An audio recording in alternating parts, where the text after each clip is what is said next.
Eskola bat. Abusatzaile bat eta bere biktima.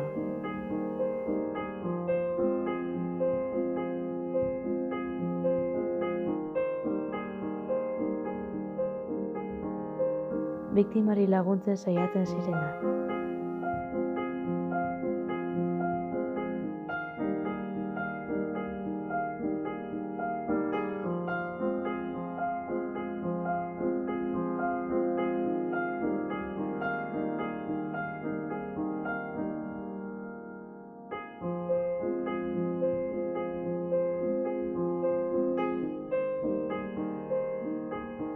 Abusu etengabe bat egunerokoan.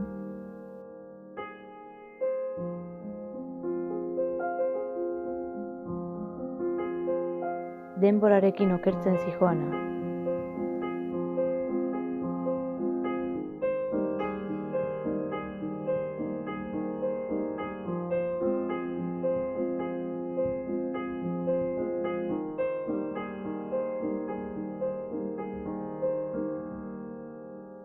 Etengabe. Zer gertatuko ote da?